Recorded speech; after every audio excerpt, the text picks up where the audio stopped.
Hello everyone, welcome back to the Balance Beam. I'm your host Naketa Thigpen, and as always, I'm ecstatic to bring you amazingness. This morning we have something a little bit different with a little bit more pop. I have Deborah Asseraf, an amazing, incredible CEO, founder, and diva of Popcorn Productions, who creates experiences that are unforgettable for your current and past clients, so you can get 6 times more out of everything you wanted, creating loyalty. Deborah, welcome to the Balance Beam. Thank you so much, Naketa. Great to be here. You're welcome. I'm super excited to be here because you know you and I have been chasing each other around in New York and Philadelphia circles for quite a few months, just trying to get you scheduled. You're such a busy lady, and I'm excited about that. Yeah, well, summer's a busy time for us because people are running around and they want to send things to their clients and they're getting ready for the fall, which is such a busy time. So I know, put me on the back burner. It's okay. I'll accept it till you send me something awesome. Tell everyone else about you and what you do so they can really understand all the things about Popcorn Productions and why you have to balance everything that you're juggling. Sure, absolutely. Well, I'll start with a little story about how Popcorn Productions came to be. I was originally from ABC Television, where I was put into large-scale galas that were then aired on ABC and ESPN.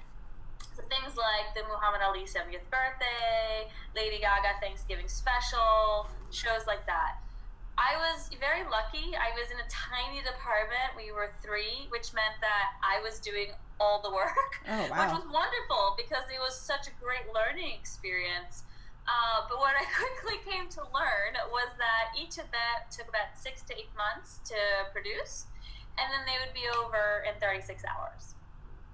And all of a sudden, everything you worked for kind of disintegrated. It was almost like a really bad joke. And so it never really sat right with me. I always kept thinking, but I want to build something that lasts. Yeah. I want to build something that helps people. I don't want to keep building these flashy things that then just disappear. Not to mention, of course, that my boss was always giving me like a quarter of the credit. So that's another story. So I decided, you know what, I'm going to quit. And I'm going to start my own marketing company. Okay. And everyone I knew was like, you're crazy. People spend their entire lives wanting a job at ABC. At your age, like, you're insane to walk away from that. And I was like, no. I can't. Like, I'm too French for that. If I'm not happy, it's not rolling.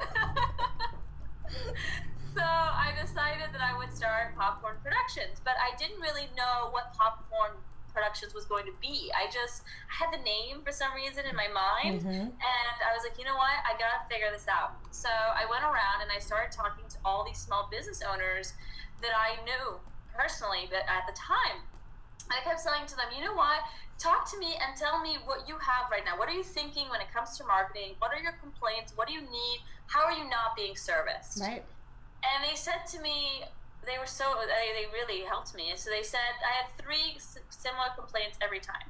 The first one was, why is it that every time I talk to a digital marketer, they tell me I need a new website? You better preach right there. Websites are pretty, but they don't make me any money.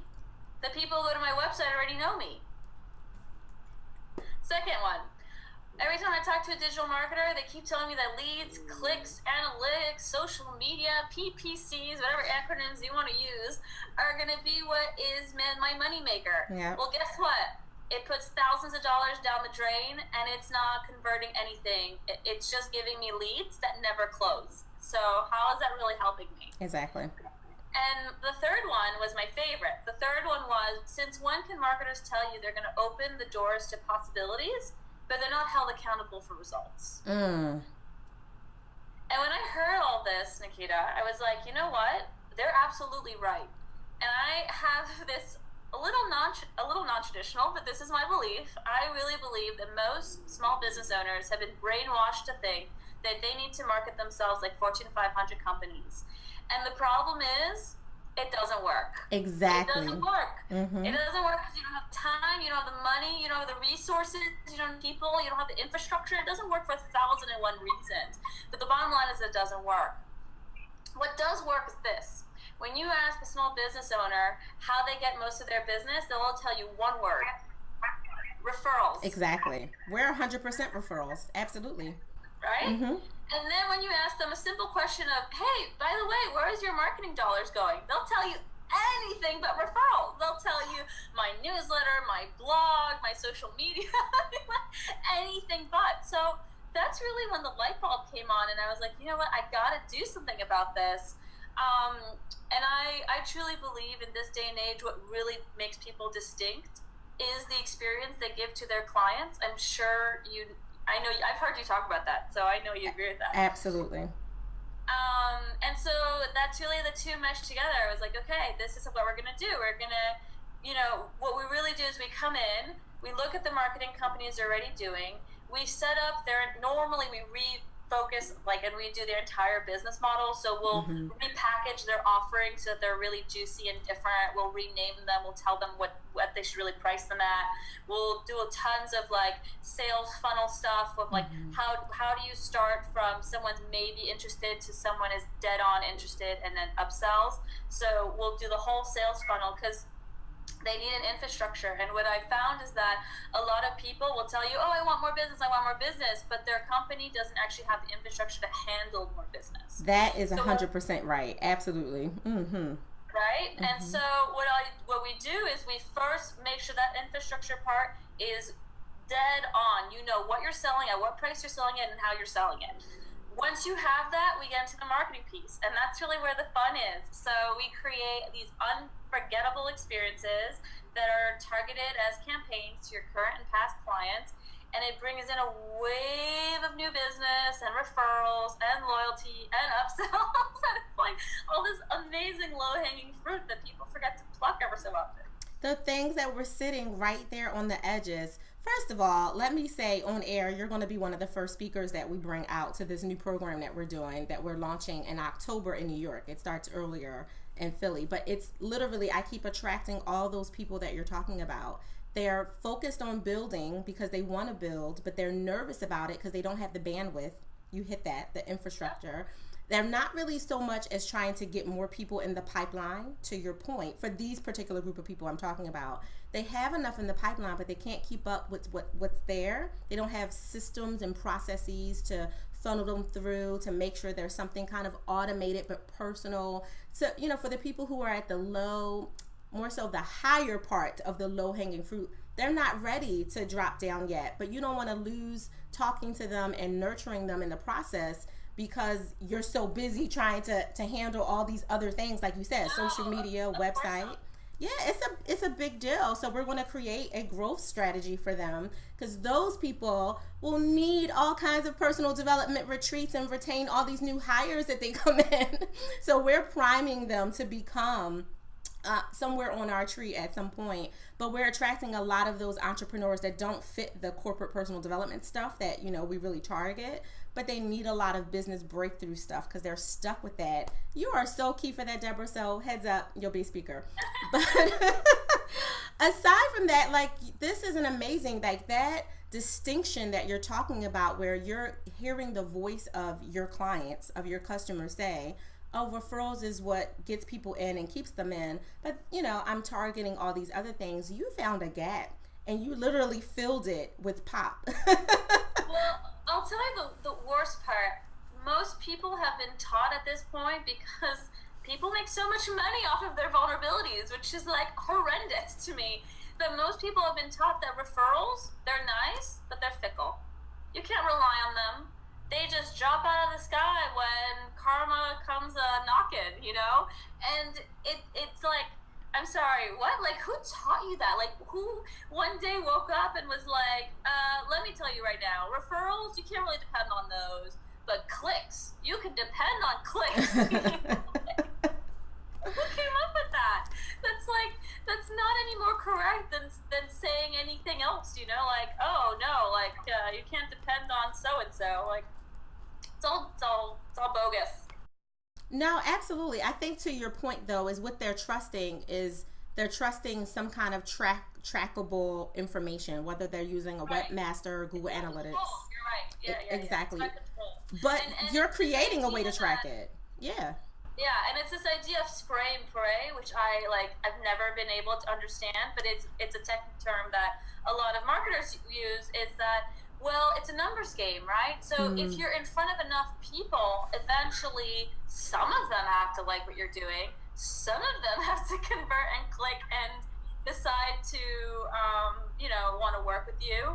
And the truth of the matter is, why waste your money and your time and your energy doing that when in fact you could already just be speaking to the people who do love you, who are huge fans of you, and who are 3 times more likely to buy from you again if you've done a good job. No, your point is well taken and well received, because although I never heard that term, the spray and pay one, I do know that people all over talk about the numbers game and, just get in front of large, and I've always been anti that. I don't think it's quantity, I think it's quality, which has always been something that we've bucked up against. Now, my expertise is clearly not yours on any level, so I don't talk to them at the same angle. But to your point, they spend all their time and their energy, so they get tired, they get burnt out, they're not balanced, they're not taking care of family, they're still focused on building so much that they can't balance. So that's where I get them, is they are drained, burnt out, crazy, and you're like, I have something that can help you with that if you just listen to your own market. And that's effectively what you're helping people to do, is balance their business by listening to their market so they can grow more sustainable. That's awesome. Absolutely. That's super awesome. So what are you doing to balance your own business? Do you have the same funnels and systems and techniques in place for you? We walk our talk 100%. So we are, all our clients are from referrals. We have systems within our own company of certain actions that trigger certain experiences. So for example, if someone gives me a referral and that referral pans out, I have this woman that I work with who creates these amazingly personal and branded terrariums, and I'm always listening to hear what people like, what they do, So I once had a referral from a guy, for example, and he kept on telling me every time I saw him that he loved playing golf on the weekends. That was his thing, playing golf in New Jersey. So he gave me a referral, and it closed. I sent him a terrarium that was very masculine, and it had a golf ball in it. And I sent it to him, and he called me right after, and he's like, "This is amazing. No one's ever sent me something so personal before." And listen, guys, it's not rocket science. It's all about listening. And I know everyone says that they don't have the time to, but if you are a little more strategic and spend a little less time being busy for the sake of being busy, right, and a little more time just listening, because honestly, I don't know if it's too spiritual, but the answers are everywhere. There are everywhere. I'll give you an example. I really believe the universe talks to you. And absolutely. It's just a matter of paying attention. Yeah. So I'm one of the things that we're working on right now at Popcorn Productions is we're spreading our wings a little bit, and we're going after clients that are really rely on membership and rely on loyalty as a way of sustaining growth. So museums, zoos, online beauty companies, things like that. So one of my dreams is to one day be hired by the Bronx Zoo. I love animals. I'm passionate about animals. And I had this dream. I just really, really want them to hire me so I could tell them all the cool stuff they could do rather than what they are doing. So that's that. And then my friend, I have a good friend of mine who just left to New Orleans, for a weekend trip. Okay. So yesterday, I'm sitting on the subway, minding my own business. I look to my left, and all of a sudden I see this woman reading an article about best restaurants in New Orleans. And I'm like, oh, yeah, I know. I'm thinking about her. I miss her too. And then I look up, and there's an advertisement for the Bronx Zoo. New York goes wild for the Bronx Zoo. And I was like, you know what? This is just the universe reverberating right back to me what's going on in my life.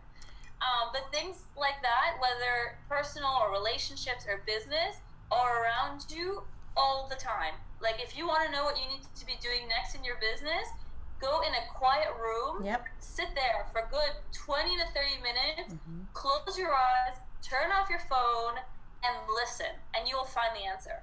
You'll find it. You can't be too spiritual with me. So let me just put that out there. I'm 100% a believer of that. There are formulas that are in, and there may be balance beamers who don't agree, but everyone who knows me knows I don't bite my tongue when it comes to God. He puts formulas in the universe that are there. He gave us everything we needed for us to activate it. It's just a matter of us listening and doing it. So to go with the corner reference that you use, like I have a closet. Literally, it's more like my bathroom, but it's my closet because I have kids. It's the only place I can get away from them. And that's my personal space that I go in, and it's very sanctuary-like. It's not like a regular bathroom at all. And that's where I go to literally just receive and download and do all the different things that I need to do to get out of my own head. And it's an important practice that I think everyone who does. Some people meditate in their way. Some people utilize something a little bit more physical to get quiet, to quiet the noise, like a yoga or Tai Chi or something else. But to your point, everything is there. There's a book that I did. E Squared? Are you talking about E Squared? What's it called? E Squared by Pam Grout. No, I haven't read that one. It's an amazing book in the world. This is a good read. Whoever's listening to this, go buy U Squared right now. It's U like Squared? the most amazing thing. U? The letter U? Yeah. U, that's what it's called? It's U Squared? No, E, like Einstein. Oh, E Squared. Okay. E Squared balance beamers. E Squared. I'll make sure that I put that in the write-up too. There's my entire life, that book. That's how I was with The Big Leap by Gay Hendricks. That's an amazing. I gotta read that one. It's a really good book, Deborah. Like, you have to get it yesterday. And don't do the Kindle version. Get an actual paper book. Yeah. It's such a game changer. Yeah. But no, I did a personal development, one of my personal Permission to Pause retreats. We did one in June, and it was at a retreat center out in Bryn Mawr, Pennsylvania, that is run by Catholic nuns. The space is like a huge mansion, and they run it as a retreat center. Pretty amazing. Well, when I met the woman to just do the walkthrough, to decide if we wanted to have our retreat there and all the kind of things, she gave me a book called God Winks. And I wasn't really sure, like we weren't talking on that level at all. We were, very, steadfast, strong, professional in our, well, what comes with this, what comes with that, just normal things you would do when you're looking at a location. And she said, do you believe in coincidences? And I said, no, I don't believe in coincidences. I think everything is set up for you to receive it, whether you take that lesson as a blessing or you look at it for something else. Like, I think everything is there for a reason, including meeting you. So she said, I have a book for you, Naketa. And she's this little tiny lady named Sister Catherine. So she came and she brought this book called God Winks, and she said, I need you to read it. And it was in February when we were looking. I was getting on a plane. She was like, just take it with you when you go to California. Just read it. Trust me. The whole book is a testament of what you said. And it's little short stories and vignettes of people saying, I was asking for answers. I was looking for this. And not so much from I was trying to attract it situation, which is different than what you're saying about the zoo. Like, I put it out there and now, everything's going to happen. But people who had lost loved ones, a woman who was adopted, who, literally was like, I need to go find my mother, ended up in a city she'd never been in, decided to walk into a church as her first location, and the mother who never went to this church decided to stop at the church, and they sat next to each other. Like, all oh my God. Real serious. It's like when I hear those stories of the twins that are separated at birth and they find each other again. I think those stories are incredible. And they're not coincidences. That's not a coincidence. And so I really like that book. It's kind of it's short vignette, so it's a little fluffy. It's probably less, detailed than like A Big Leap by Gay Hendricks or E Squared. But it definitely is a really good book to kind of confirm. And it's not like a super spiritual book. You'll send it to me again. God Winks. God Winks. And The Big Leap by Gay Hendricks. Actually, when I see you on August 20th, I'll definitely bring you Big Leap for sure, because I have that's a book that I keep copies of. So I'll make sure I get that one, and I'll see if I can find God Winks for you. Yeah, the thing that I loved about E Squared is that they're experiments. So they actually they give you 9 experiments in the book. The author gives you 9 experiments in the books to test exactly to show you really that your thoughts are as powerful as as almost anything in the world. And if you can harness your thoughts in a laser focused way, you can actually bring about anything you want in the world, and it acts really much as an attraction tool. And I'll never forget, there's this one experiment in the beginning that she makes you do, where she says, you're going to find today, you're going to create the intention that you're going to find a purple butterfly, and you've got 48 hours to do it. And you got to set your mind that at the end of these 48 hours, you're going to find that purple butterfly. So I'm like, okay, I'm ready. I'm going to find my purple butterfly. So mind you, we're in New York City. There are not many butterflies in New York City. Exactly. Not sure how this is going to happen, but I'm going to find my butterfly. First day goes, nothing. Second day, I'm like searching, nothing. And then I'm like on the way home, totally defeated. It's been my 48 hours, like 30 minutes to my deadline. I'm like, I didn't find my butterfly. And all of a sudden the subway doors open and this little girl comes in and she has a shirt full of purple butterflies. Oh, that is so awesome. And I know that shirt. My daughter has it. I'm like, there it is. I found it. That is so awesome. But to your point, look at how that showed up. You might have been looking for an actual live butterfly and it showed up somewhere different. So isn't that something similar to what your clients and your prospective clients are experiencing? They're looking in all these different places, but they're missing where it's really coming from. Yeah, no, that's a great analogy. I think that a lot of people, when it comes to their business, they just want to take the surest road, and they want to take the one with less risk involved. And a lot of times they think that, for some reason, they think that means it's a numbers game and that there's less risk if there's more people. But in reality, if you think of it just as like, common sense wise, like, who do you think is going to root for you and work with you more? The people who don't know you, or the people who've already worked with you, love you, and absolutely want to talk about you, right? So there is, in my perspective, a lot less risk when it comes to marketing your clients. Now, can you build a successful business just marketing to your clients? Well, it depends how big you want to grow, right? Eventually, you absolutely are going to need to go into new markets and market in different ways to new markets. But if you're an entrepreneur or a small business owner with anywhere between 1 to 15 or 20 employees, you know what? Like, reap those low-hanging fruits, because it could bring you thousands of dollars more every month. I have this one client that we work with that I think I've shared with you, and we integrated. What we did is we completely redid. I call them touch points.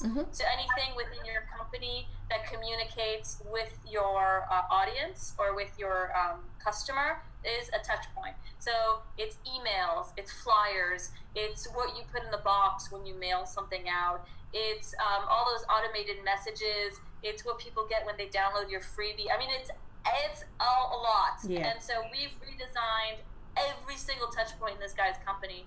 And then we also integrated an experience where people who got one referral got a certain incentive in return. And what that generated for him was 35 to 40 closed sales every month, ever since he started that. So that's a big deal. That's it. For a business owner, for him, that was equal to almost $5,000. It was a 95% return on investment for the campaign we did. It was a huge deal for him. Like, who wouldn't want $5,000 extra every month? Right. That's a really big deal. But I was listening to some of the description of what you did, not only from your old ABC hat, but for what you do now under Popcorn Productions. And I was just thinking to myself, you have to be giving clients strategy, which I'm 100% positive you are, for having them pair in those really awesome experiences that you're giving to current and past clients, and having those current and past clients, depending on the situation, bring in a new person that they think, and that's a way to kind of be in front of a new market, so to speak, that's still very referral based, but that experience, that uniqueness that you're saying.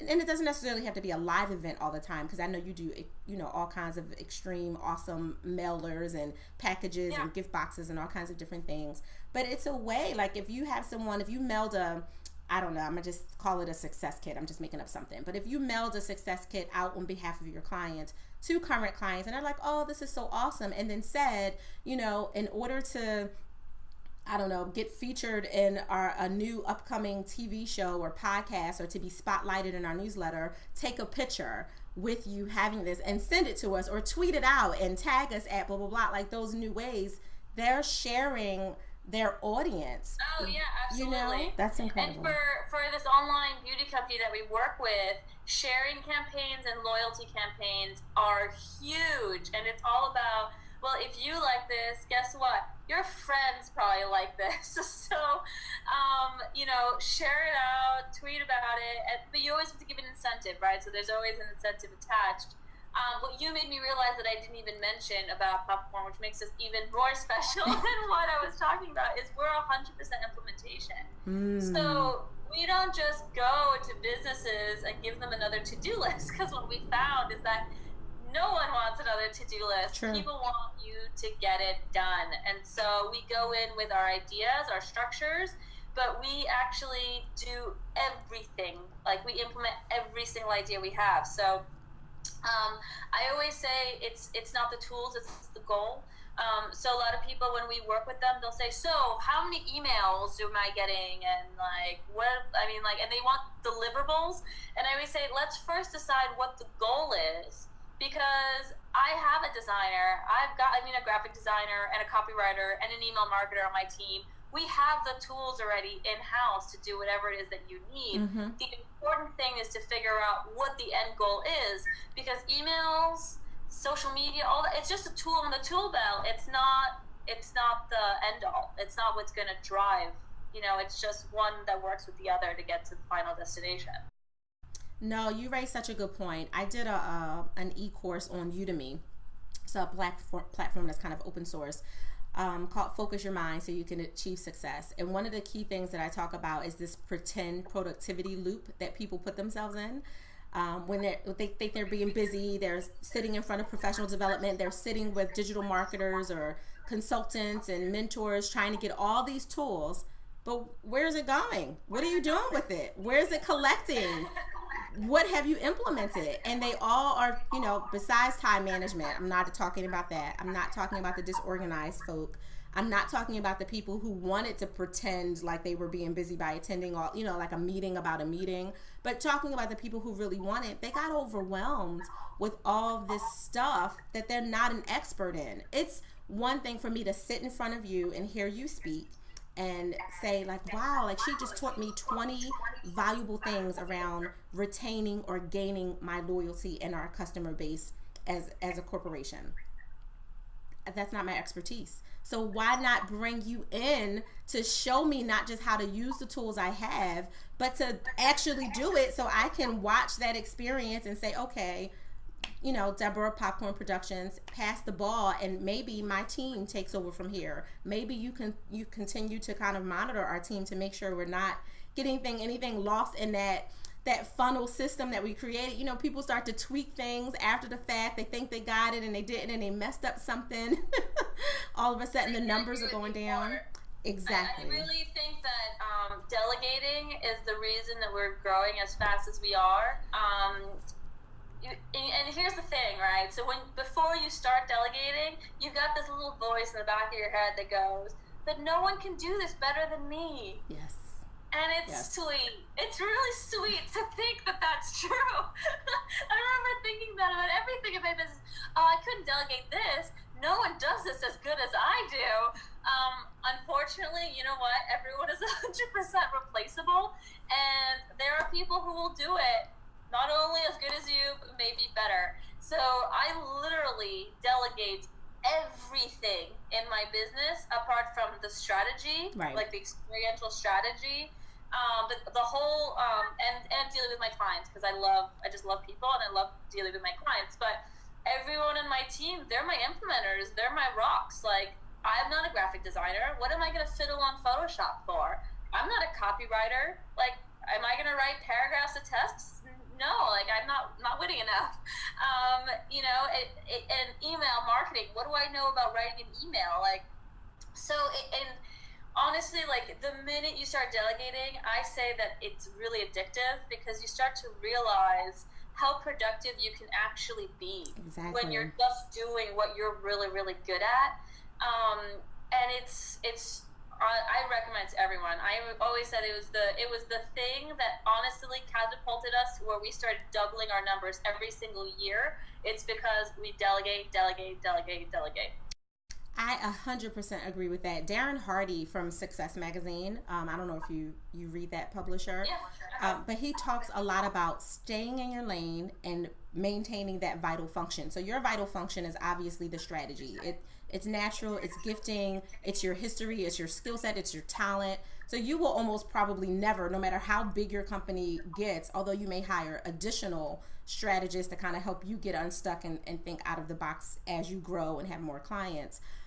That's something you'll probably always be connected to, literally from like vine to bloom, like you'll always be there. And the business development aspect of what you do may not be where you stay, but you'll always have a touch point with your clients. That's your vital function. That's what makes Popcorn Productions, pun intended, pop, right?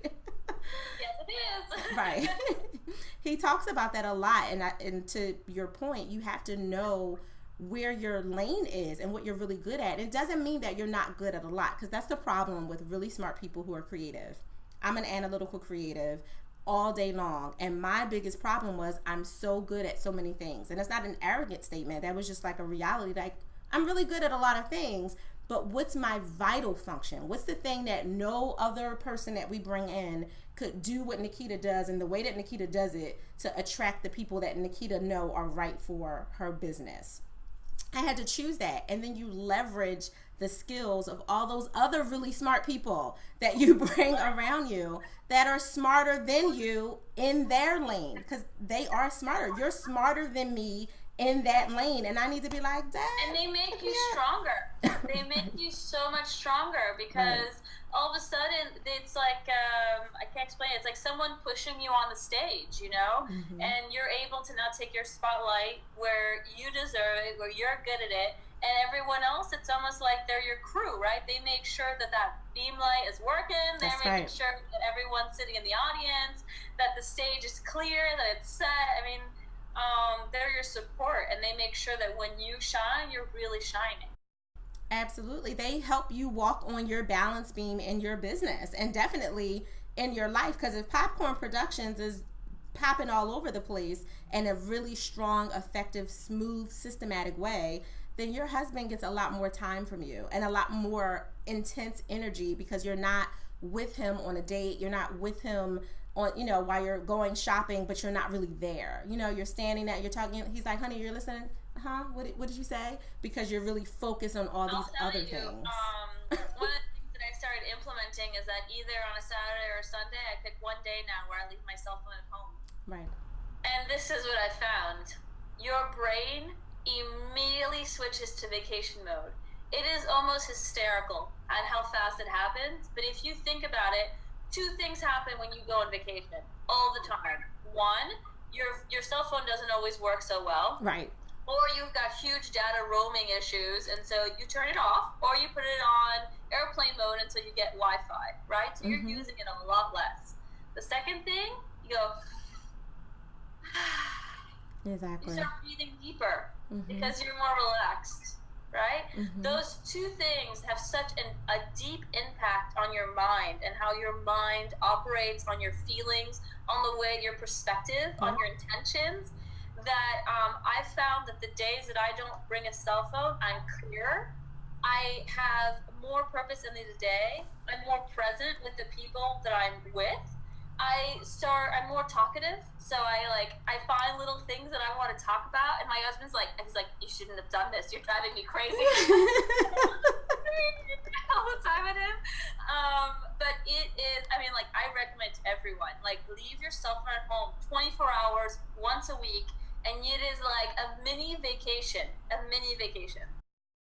I love that. I'll say that I'm your first testimony without you realizing it. So a few weeks ago, we were celebrating my birthday, and my anniversary is in the same week. we decided to do a staycation because there is so much going on with business that we had a small window. It really wasn't enough time to like go anywhere. So we shut down everything. And I'm not someone who walks around with my phone. I just don't. When I'm sitting in a meeting, it's buried in my purse. I'm usually getting yelled at by the kids or my husband because they're like, I called you 10 times. I told you I was in a meeting. You know, I'm not even going to look at it until I'm in transition. It's pretty much leaving one place to another is when I look. But that's still not the same as just being turned off completely for at least a full day. So we did that for 2.5 of the 4 days that we were away because we had some techie stuff that we had to handle before we left and when we were coming back. Those 2.5 days of being local, going to restaurants, doing all that stuff, my phone pretty much lived on the charger. It sat where it needed to be. I didn't really look at it. I didn't take a lot of, you want to take pictures of your food and upload them or say like, I'm enjoying this moment at the beach. I didn't do any of that. I have a breathe room on Facebook. That's a room for all Balance Beamers and 10X Focus community people to join. And we're constantly sharing stories about how we breathe through moments of stress or what we did today that was like our permission to pause moment, all those things. I didn't post anything in the breathe room for the whole week. I made sure my intern posted some things, but so it was active, but I didn't send anything. So when I went to sneak, because this is how our minds work, this is how ridiculous we are. I'm on vacation mode. I'm loving it. It's been 48 plus hours. I started to have a little withdrawal, like, what am I missing? What's happening? What's going on? Let me check. So, you check email first, business-wise, go there. Then it went to social media, and I'm seeing all these responses to Haley's, our PR intern. So I'm looking at all the responses of the stuff she posted in the breathe room and on Twitter and all this stuff. And it was, good stuff. And all these messages I met. And there were people like, I'm trying to get in touch with you. These were not clients. This was mostly family. I'm trying to get in touch with you. What's going on? Are you safe? Are you breathing? I was like, so if you're off of social media for 48 hours, people think you're non-existent? What is happening? Like, that was crazy to me. And there was so much stress. Did you find that your phone, like, this is the realization I had. Just let me know if it was something that you experienced. The realization I had was my phone dictates my day. Yeah.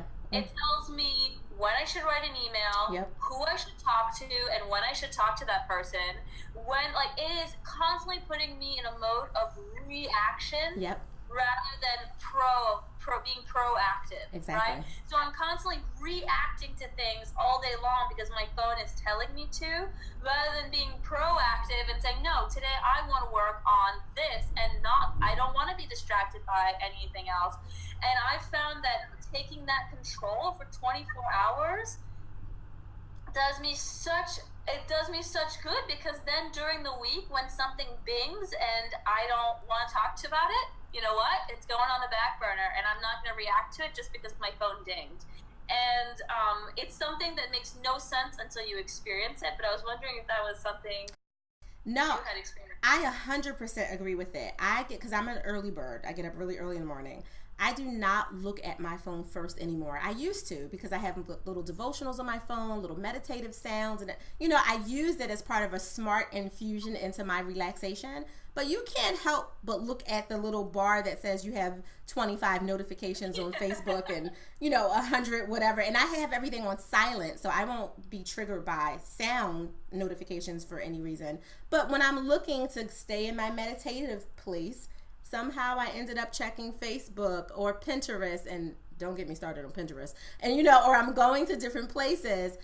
That is so distractive. So I would say it's 4 o'clock in the morning, and normally I'm in a zone to do my other things. Before I knew it, I spent 40 minutes checking, responding, doing. And to your point, like, you get into this zone. Now time has passed, and there's a sense of stress and urgency to now, skip whatever relaxation you were supposed to be really doing to now, okay, I got to get back to the grind I have to do, or, whatever running around or errands or whatever your day, is scheduled for you. And it made me very reactive. So I stopped that. I'm like, nope.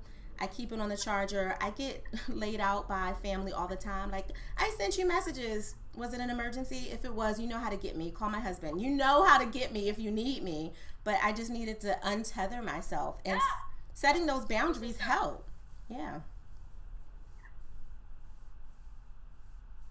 Yeah, totally. Setting those boundaries help completely.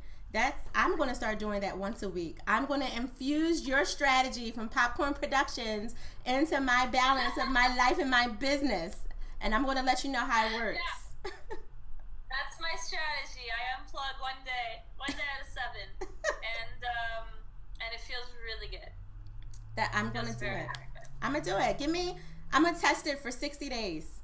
Give me 60 days and I'm going to let you know how it goes. And then you can, tell me if I did something wrong or something right. I'm always looking for new strategy and new ways. So Balance Beamers, that's the challenge to myself. Naketa Thigpen is going to try popping her plans by adding this infusion of coming off the tethering social media lane, coming off the phone and access for 24 hours. Minus, I do have a Periscope that I have to do at 5 a.m. every morning. But outside of that 5 minutes, I'm going to put the phone down and I'm not going to do anything else. And that will be a promise that I'm making on air, live, accountability right there.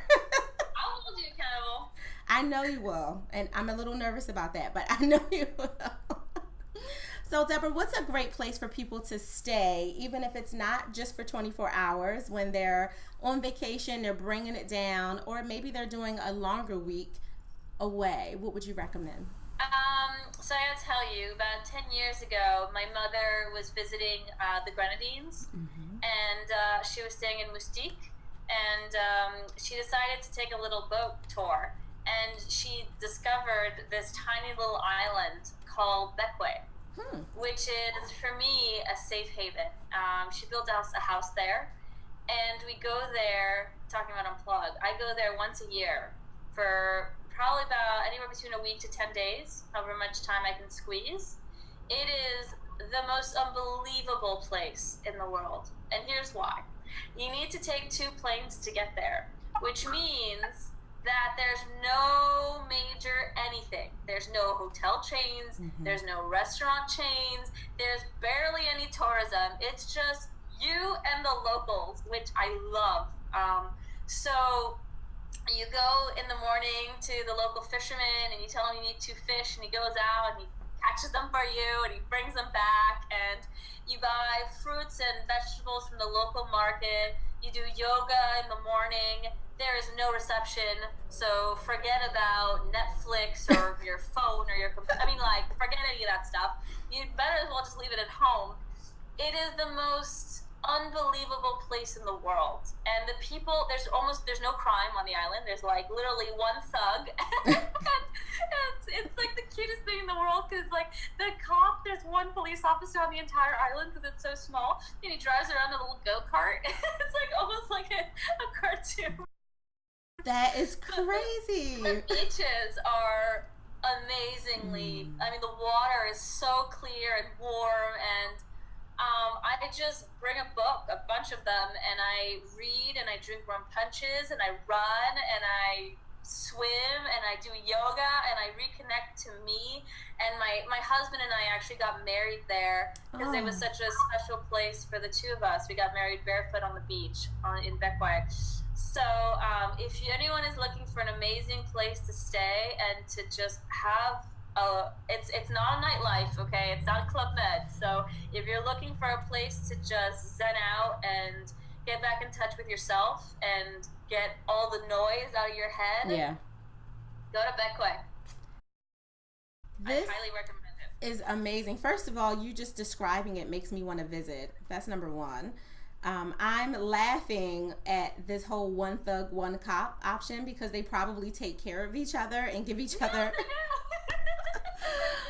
business. When his laptop goes missing, the cop will go knock at his door and he's like, all right, come on. And there isn't even a jail there, so they have to put him on the ferry to get him to St. Vincent, where he spends half a day, a full day in jail, and then he comes back. The one degenerate on the island.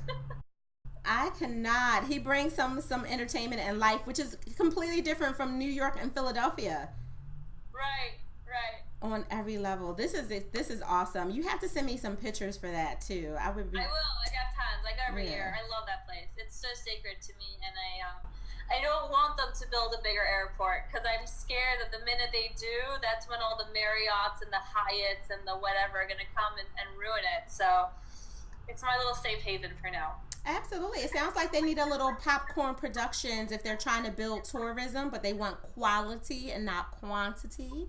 It sounds Well, like they I'll could tell use you you. one of my dreams of giving back to that island, because they've given me so much, is to build them a movie theater, because Oh. they don't have one. So it was my mom's dream, because she actually has a film festival that she's been running for over 10 years. But I'm taking it on also as a personal mission, because I think that that's one thing that they're missing. They need a movie theater. That is incredible. Well, I hope through all of our collaborations and all the wonderful things that we still have ahead of us, maybe we can help you get to that movie theater a lot faster. That would be amazing. I hope so. I hope so too. I'm looking forward to it. Well, Deborah, tell everyone how they can get in touch with you or your team, whatever your entry level point to get them beginning that conversation with you is for Popcorn Productions. Sure, go to the website. It's www.popcornprod.com. We've got a really cool guide for free on the website where we downloaded it through experiences for your top clients. And here's the kicker: we don't add you to a mailing list, so it's not like download it and then I'm going to spam you for the rest of your life. Just download it and use it. And I really hope that it brings you a lot of success. If you need more support from there, my contact information is on the sheet and it's on my website. And feel free to contact me. I love helping and I love listening, so I'm happy to have a call. Oh, you just said something really sexy. So before we wrap up, because I think this is a great balancing tool, especially for entrepreneurs and for some of those smaller businesses that may be under maybe the $5 million mark.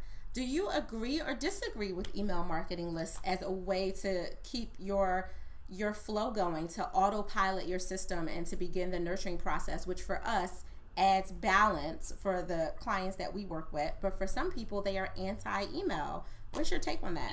I think it's actually an individual thing. I think it really depends what your industry is and who your audience is. If you're in the beauty industry, you know what? People want to hear from you several times a day because it's all about sale, sale, sale, sale, sale. But if you're a lawyer, or if you're a accountant, are people going to be reading your newsletters? I don't know, maybe not. So, I'm just about looking at the trends and trying to go against them, because at some point, if everyone's doing the same thing, then it just becomes mediocre. And what I started realizing is that everyone was doing this thing where they were setting up forums on their websites and exchanging great content, well, not always great, but content for information, and then they would blast those people, and then people would be really hesitant about actually giving their information because people are tired. They've got too much noise in their head. They don't need more stuff.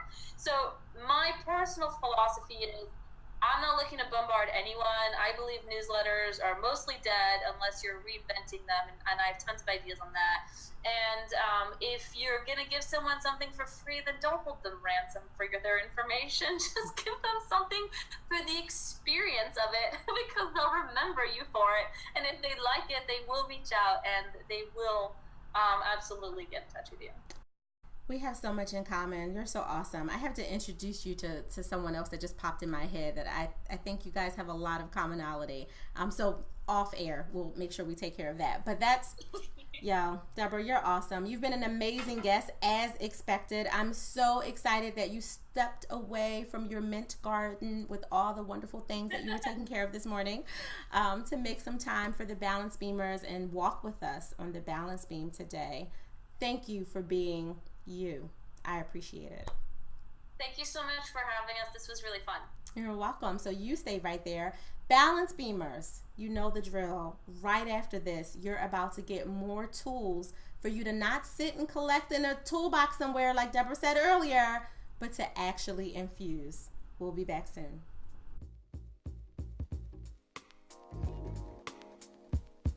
Welcome back to another empowerment moment just for you. I want you to really sit there just for a second and reflect on all that you do and all the ways that you really try hard to be perfect. And then I want you to ask yourself, do you really want to be perfect? Think about it. Perfect people can't make any mistakes. Perfect people have to talk right, look right, act right, dress right, stand right, do everything right. But whose right is it? What you do perfect here in Philadelphia, Pennsylvania might be really imperfect over in Europe or India, some other area of Asia or Africa. Perfect is really something that no one can qualify. If you're not God, you can't qualify it. And if you are God, He understands we're not meant to be perfect. We're meant to do our best at everything that we can do our best at. And the mistakes we make, we learn from them. I embrace the fact that I speak a little bit funny. If I talk too fast and get wound up with excitement, sometimes I trip over my words.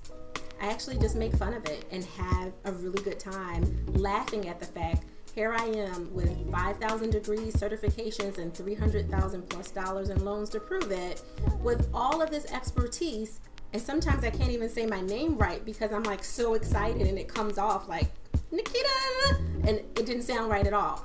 But it's okay, and I embrace the fact that I'm not perfect. I enjoy all of me. That doesn't mean that I'm going to go out and make unintentional, really ridiculous mistakes just because it's like, hey, I'm not perfect, I can be free and do what I want. I'm going to try to avoid mistakes whenever I can, but I'm also not trying to be perfect.